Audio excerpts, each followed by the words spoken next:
In this video, we're going to show you how to replace the radiator on your Subaru Crosstrek. This is located under the hood on the front of the vehicle. Let's get started. To remove the wheel, we're going to use a 19mm socket.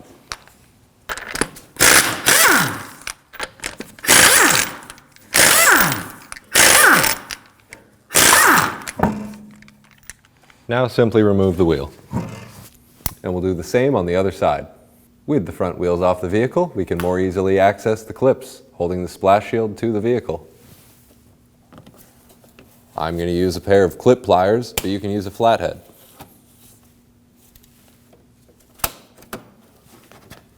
With the clips removed from both sides of the vehicle, we can move on to the 12mm bolts on the underside.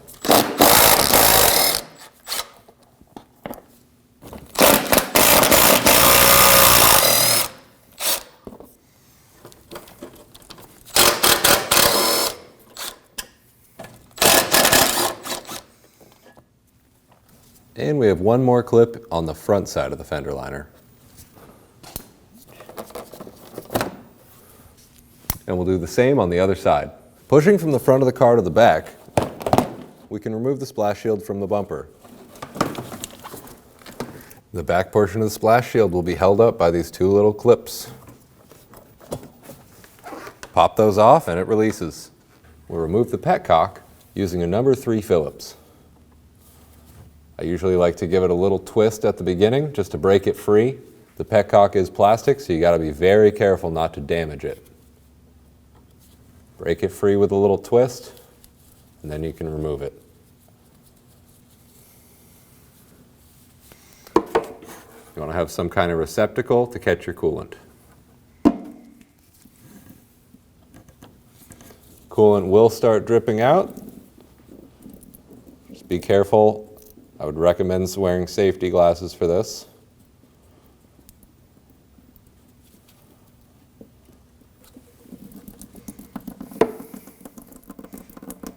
Now we can remove our radiator cap and the flow will increase. We'll remove the radiator cap.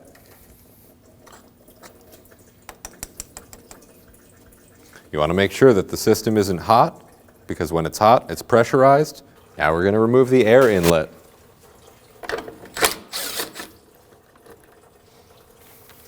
We have a 10mm bolt and 2 clips.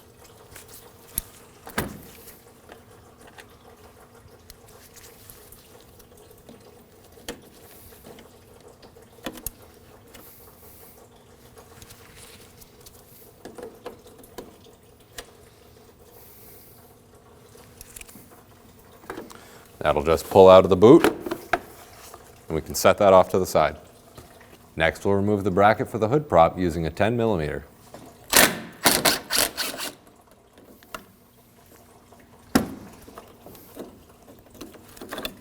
We're going to remove the coolant reservoir. You simply pinch on the tab right here and push it towards the back of the vehicle. We'll remove the hose going to the radiator.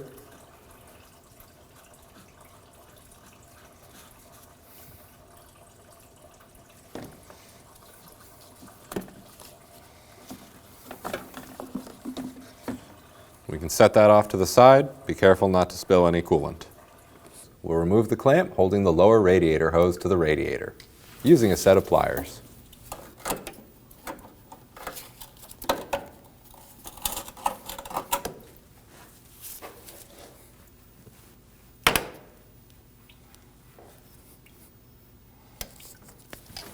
And we'll remove the radiator hose.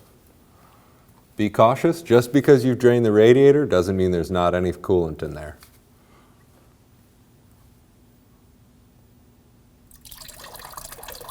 Make sure you have something to catch your coolant when it comes out of the hose.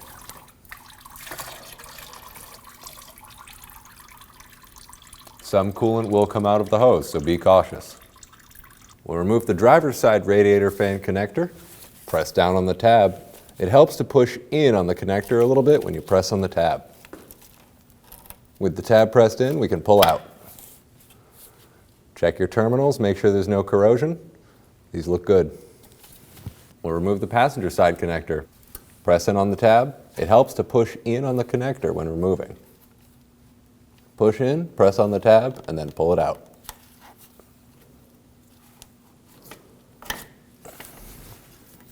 Make sure you check your terminals for any corrosion. These look good. We'll move on. We'll remove the upper radiator hose. We're going to use a set of pliers.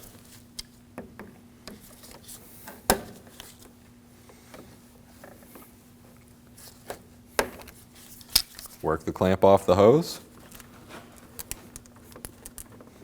And work the hose off the radiator.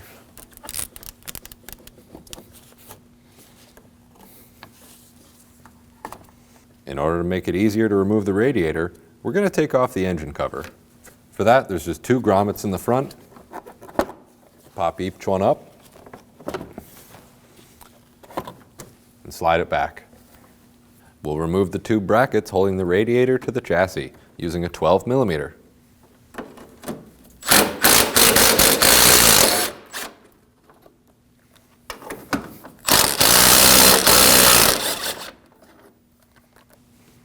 We'll remove the brackets. Make sure these go back on the side that they came from. The one on the passenger side has a small bracket for the intake. Set those off to the side. There's 2 grommets on the bottom of the radiator. Simply pull the radiator up and out of the grommets. Be careful not to damage any of the fins of the radiator while you're removing it.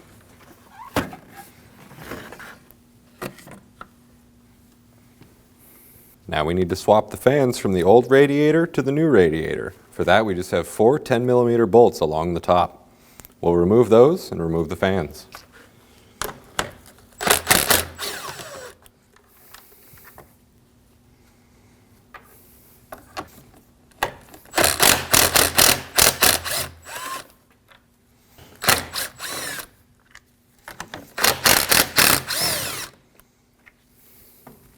Now to remove the fans, pick up on the top and pull out from the bottom.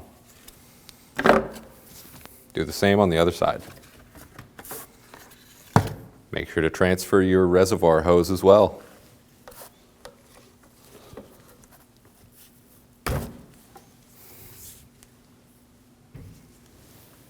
Installing the fans onto the new radiator is just the reverse order of taking them off. The studs on the bottom of the radiator fans go into the holes on the bottom of the radiator.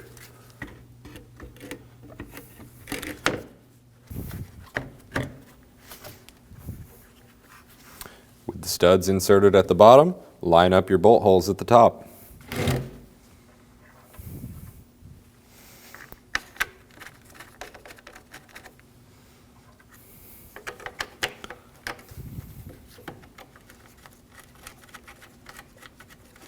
It's good to install both fans before fully tightening down the bolts. That way they can align themselves.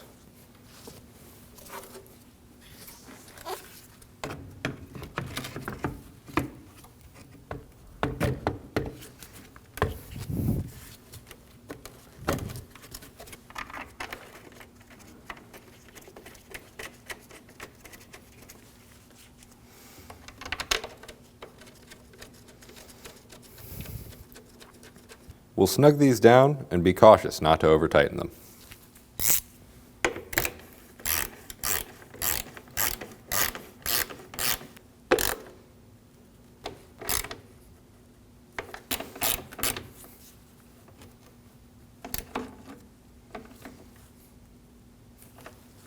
Make sure to reinstall your reservoir hose.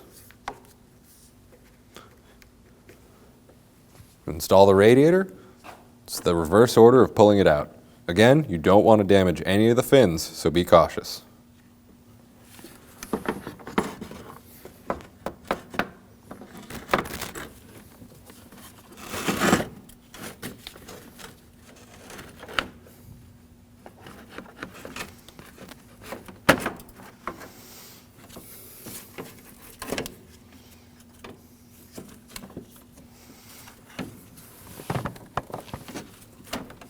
Reinstall our brackets.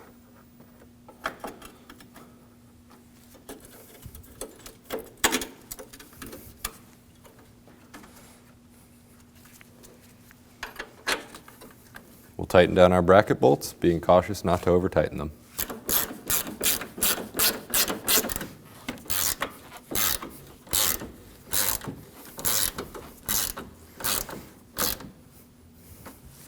We'll reinstall our upper hose.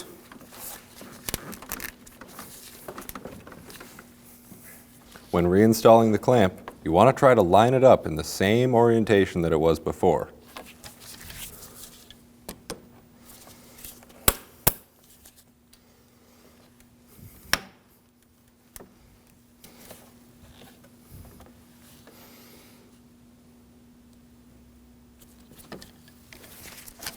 There's a small stud at the bottom of the coolant reservoir.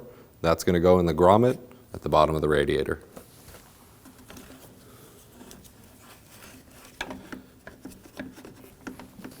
Now simply slide the tab into the clip and slide the other tab into the clip on the other side.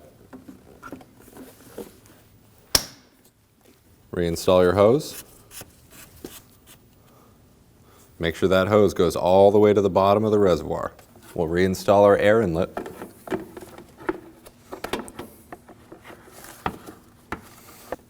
We'll reinstall our two clips. Center part of the clip halfway up, press down.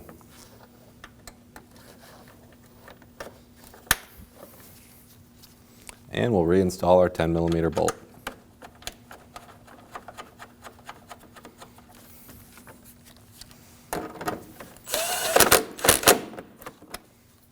Be cautious not to over-tighten. We'll reinstall the engine cover. There's two tabs on the back of the engine cover.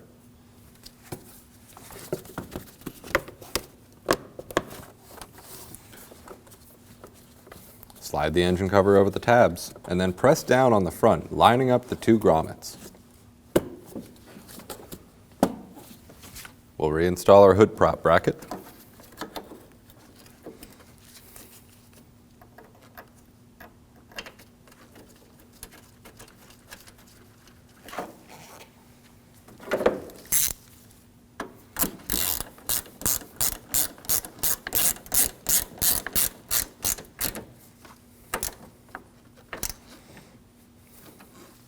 Be cautious not to over-tighten this. We'll reinstall our electrical connectors.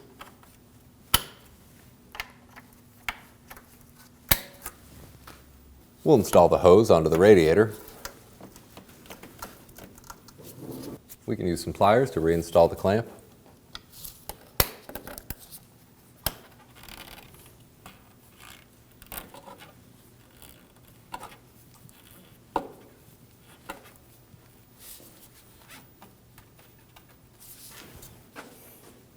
You want to try to position the clamp in the same orientation it was before. To reinstall our engine splash shield, we're going to hang it by the hooks on the back. We can leave it hanging there and install our clips on the front.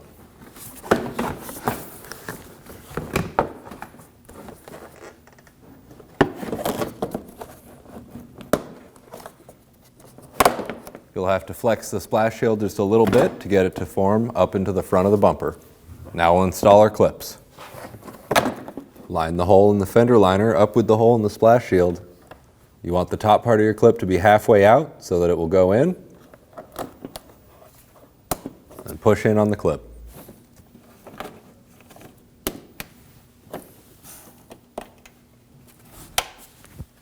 Do the same on the other side. We'll reinstall the bolts holding the splash shield in. The long ones go in the front and the short ones go in the back.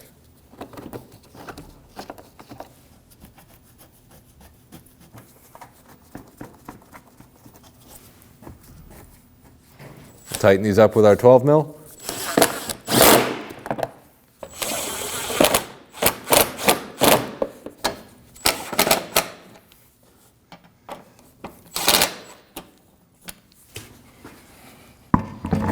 To reinstall the wheel, line up the lug studs. If you support the bottom of the wheel,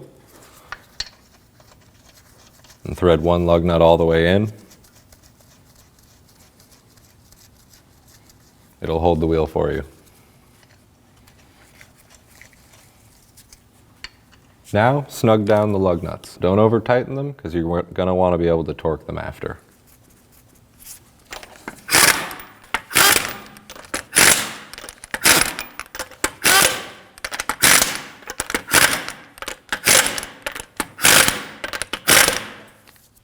Now we're going to torque the lugs to 89 foot-pounds.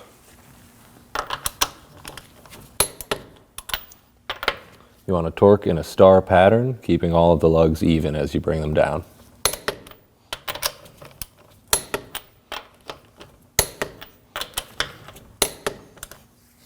We'll be using a coolant funnel.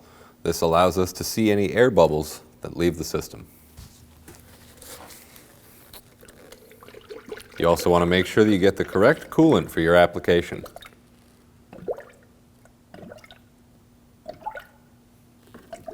You want to have enough coolant in the funnel so that you can see the air bubbles leaving the system.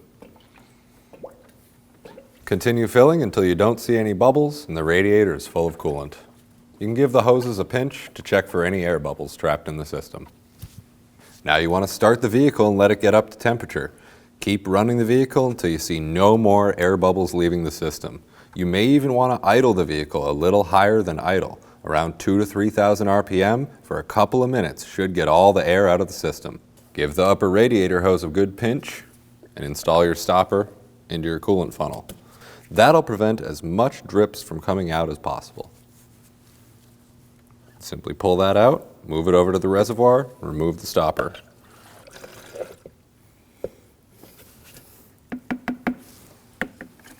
Don't forget to close the reservoir cap and reinstall your radiator cap.